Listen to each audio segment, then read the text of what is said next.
Hey everybody, it's time for another real life superhero review. And this time, this is another sports combat rock and roll real life superhero costume. Not review, but intro. Intro, not review, but intro. This is time for another real life superhero intro. And this is another sports combat rock and roll intro. This is the same costume, only with two different themes. Actually, one of them is the same, the other is different, though. Yeah, the costume's the same.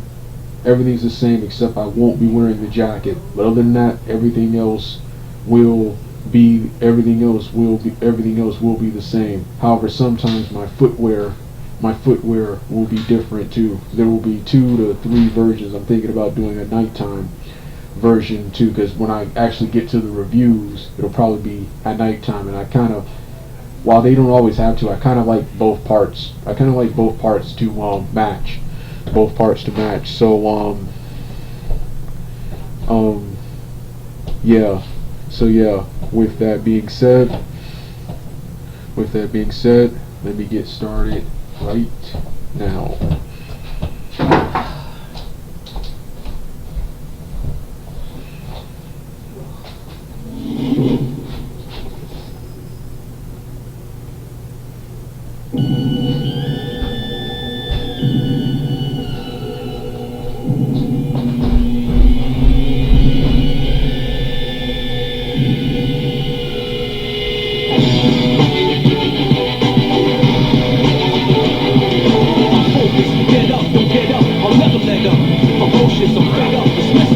You're hopeless, I'm trash and efficient. Listen, you want to crash on tradition? On one condition, forget the best in the century. Talk about the best of all time, you better mention me. Essentially, I'm the best that's ever gonna be. I hold my ground, you never take it from under me. Don't run to me, it's gonna be trouble. I hit you so many times, you see triple and double instead of one of me. I got more heart, more ways to tear you apart. I lay you down early on, or maybe in the later round. It's no different to me. If you tap out, cash out, you pass out for free. Cause you face down, really, you barely alive. Cause I'm an animal inside, hear me?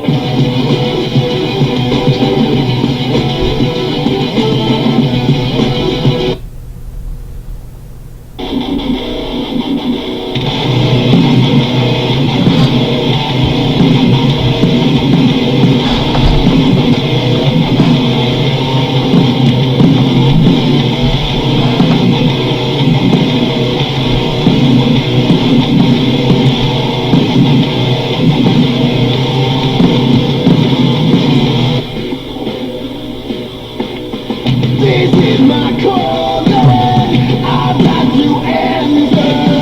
This ain't a line that I can trust. I want it more now, more than ever. This is my moment, it's now or it's never. This is more than a dream.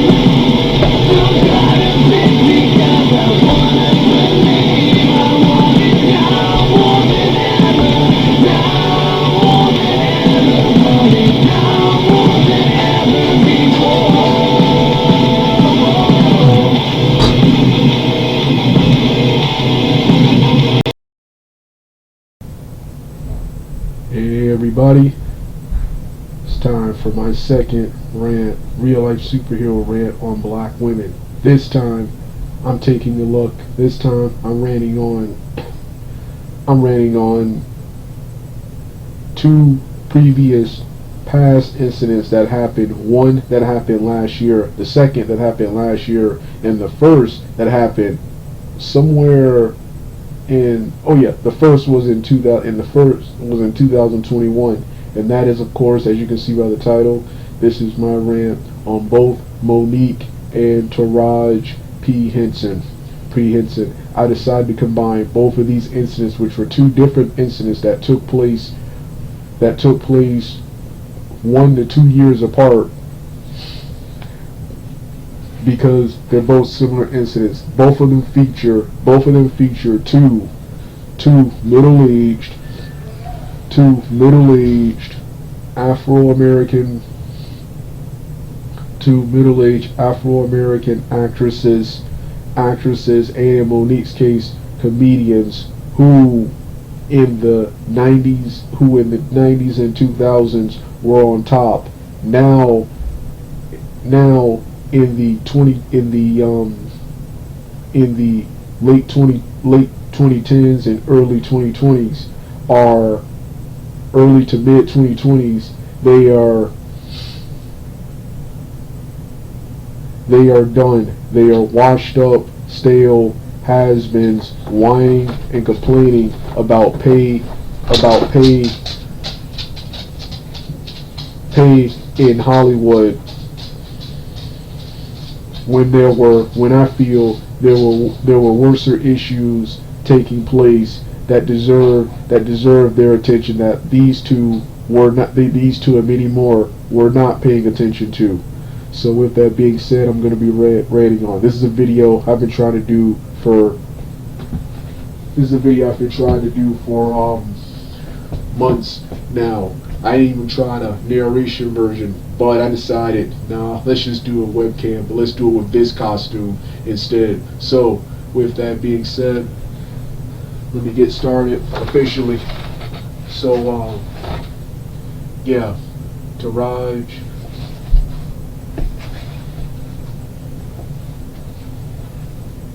Yeah, Taraj. So yeah, first let's start off with Monique. In 2021, Patrice Cullors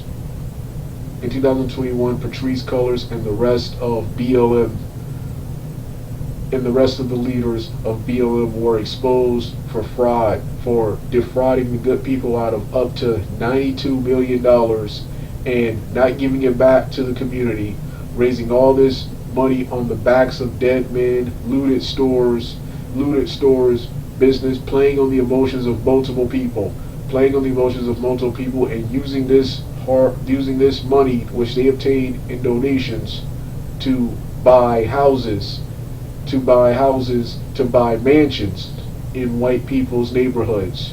If there was an incident that should have brought every Afro-American together, regardless of what he or she represents, whether they're liberal, Democrat, conservative, Republican, whether they're pro-black, anti-black, pro-black, anti-black,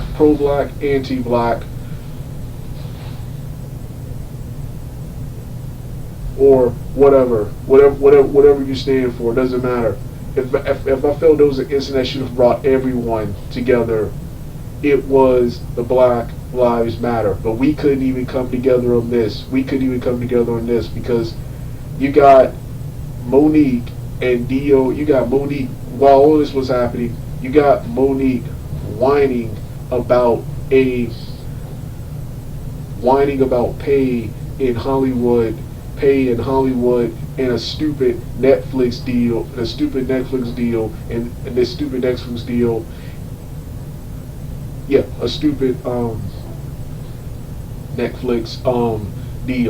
and Monique whining and complaining that she is not paid to the level of other popular comedians like Dave Chappelle and people like them, when Monique has and never will be seen in the same light as comedians or actors or actresses that are the level of a Dave Chappelle. Yeah. And around this time, she was also in an argument with another guy I got a rant on, D.L. Hughley, but that's another video for another day. D.L. Hughley, you got all this, you got these two whining over a Netflix deal and whining over pay in Hollywood, when that was going on. I felt that deserved everyone's attention, and saying everyone, for the most part, only the anti-blacks, the coons, the sellouts have said anything about BLM defrauding the good people out of $92 million and using it to buy mansions in white people's neighborhoods. neighborhoods. Only the cool sellouts, Uncle Toms, and anti-blacks. None of the actual so-called pro-blacks have ever said on anything. They just moved to something else they feel is racist, or something else they feel is important, like this right here. Like this right here. But what I'm getting at was Monique.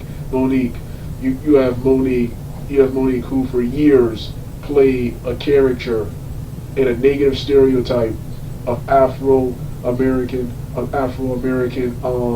women. Now all of a sudden, years later, when she's past her prime,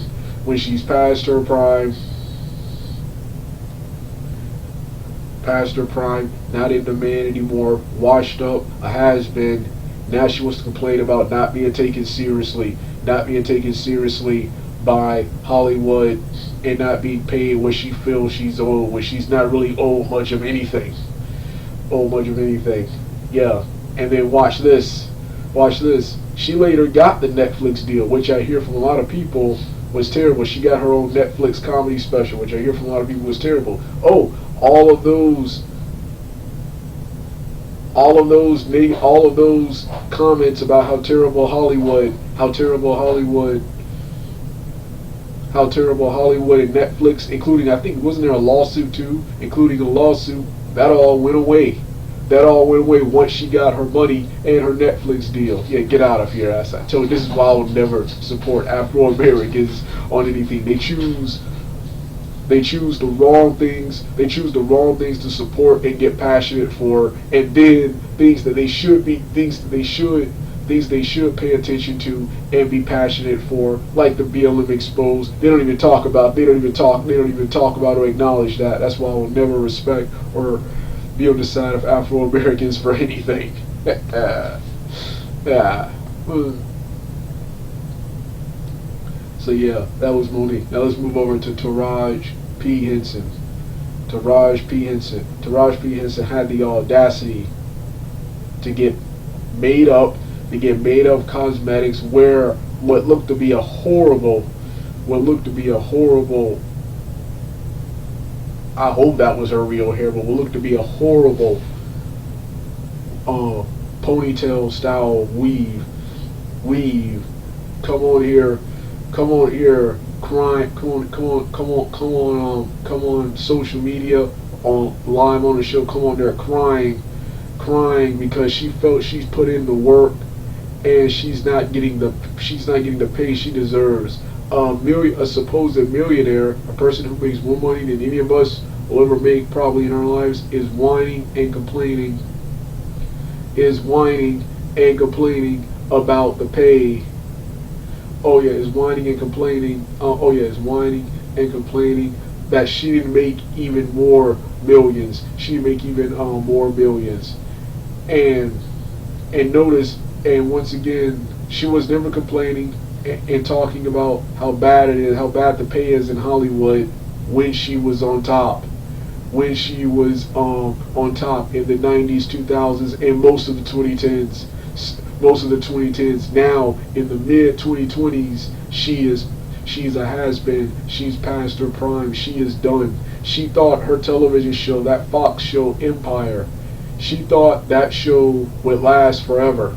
So instead of planning for the future, producing and writing your own stuff, preparing for the future, she thought that would last. And when that show was canceled, so was her big money break. And then let's take a look at Empire. That character she plays, Cookie, that character, which is terrible.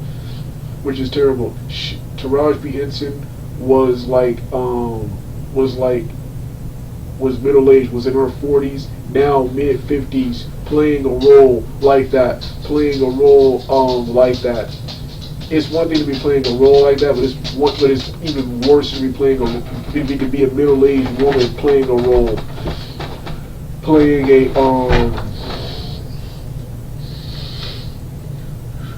role like that,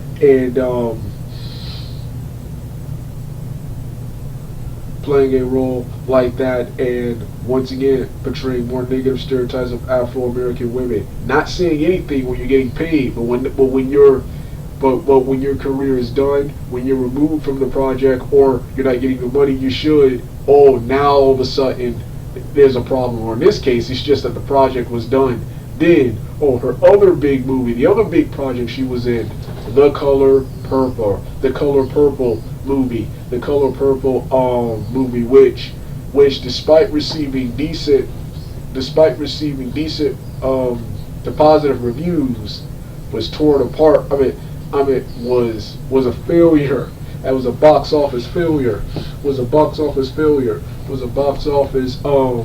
failure. And I think a guy named Anton Daniels, who did an awesome rant on her. She was wondering why. She was sitting there wondering how her movie flopped and how no one cares about, she was especially surprised her international audience didn't care about her movie flopping. Didn't care to go see her film when Anton Daniels, he said it perfectly. Number one,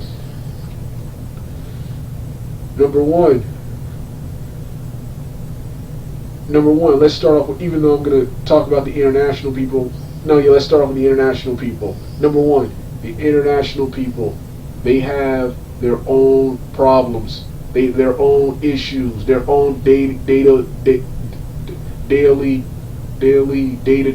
struggles. They don't care about what happened to Afro Americans in the 1800s. Yeah, they don't care about what happened to Afro Americans in the 1800s. So yes, that audience for sure wasn't seeing your movie. Now let's take a look at your American audience. I think I can speak for everyone. We're sick of brown Afro-American people being depicted as slaves. How many times we got to go back to Jim Crow? How many times we got to go back to slavery? How many times we got to go back to slavery? They want to see brown people in better at different things, different things, and that is why your movie flopped. You gotta try harder, especially nowadays. You gotta try harder to make films work. Constantly pandering by trying to do films based on historical events, or just pandering by immediately hiring brown people, or just creating brown people for the sake of creating brown people, or just adding several things that will enhance your film. Yeah, you can do all that, but you got to do more. You got to do more than that. You got to do more than that to make films work nowadays. And once again, just like Monique, we have this took place right around the time. This took place 2 years. Right around the time and 2 years after that BLM was exposed. During that time, didn't hear anything from Taraj P. Henson about BLM being exposed. Instead, she was still on top from 2021 through 22. She was still on top, so she wasn't talking about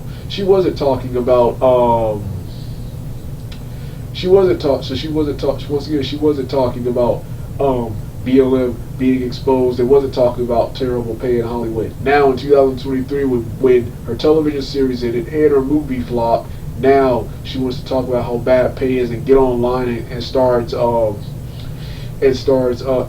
crying because the pay wasn't what it was. Now,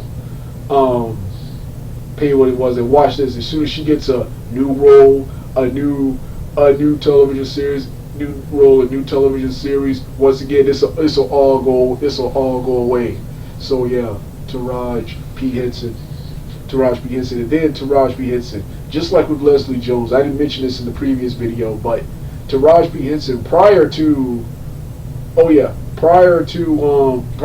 getting on the air and crying about the pay being terrible, and she not getting paid for working as hard as she thought she was. Prior to that, I actually did like Taraj P. Henson. But after seeing that movie, that came out in 2019, I saw trailers for it in 2018. I never got around to seeing it until till somewhere in 2022 or 23, and that was What Guys Want, something like that. The movie where she got the ability to read minds. That looked funny in the trailers. And I couldn't wait to see it. I finally got to see it, and the movie was man. It was not as exciting as the trailers made it out to be. And one of the reasons it was man was because of Taraj P. Henson, who her acting in it sucked. So that's another thing too. You have an actor who was never really that good. She got Taraj P. Henson, an actor who was never really that good, complaining about pay and how she's not paid or taken seriously like other superstar actors or actresses, when she herself, Taraj P. Henson, isn't that good. She was weak in that film. She was weak in that film, and that film was just very average. And I was really looking forward to that. So, and then I thought Taraj P. Henson was a better stereotype prior to seeing Empire. Prior to actually seeing Empire, I thought Taraj P. Henson was a better representation, but a better stereotype, a better and more positive stereotype for Afro-American females. No, she's the same arrogant, corporate, fake, phony, wig wearing,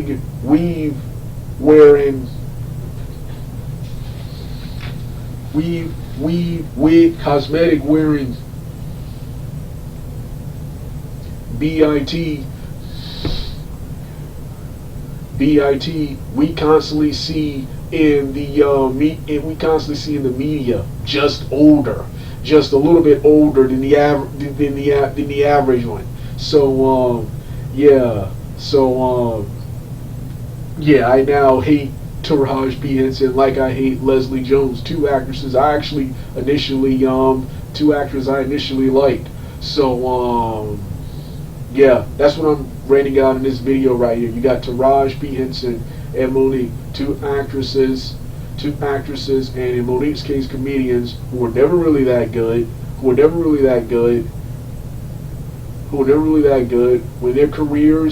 careers or specials bombed, or their films and television series ended, they got on the air, started whining, crying, and complaining, and talking about how bad Hollywood is and how bad the pay is, which they were never talking about when they were on top, but they started to when they were no longer on top. And then watch this: as soon as they get another project, it'll just go away. So this video is super late. This should have been done sometime last year or early this year, and Monique one should have probably been done in 2021 when it happened. So that's why I decided to combine both of these into one video, because they were both similar incidents, just two years apart. So with that being said, I'm finished for now. You don't want to hear the rest of the music and see the rest of my mannerisms, turn the video off right now.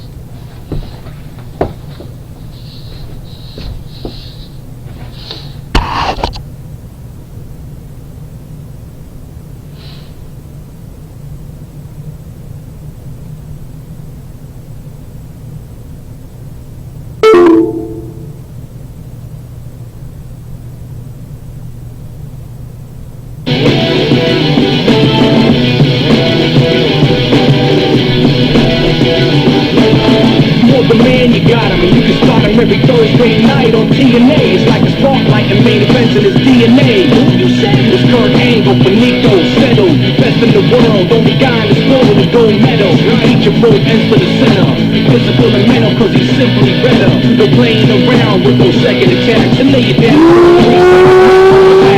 Staring at the ceiling on your back is appealing. Get yourself a match and you won't do that. It's a rap, trapped in the game. You a rat in the maze. It's the maze how I made my name. My fame is a runaway train on the track. I fight with my life on the line every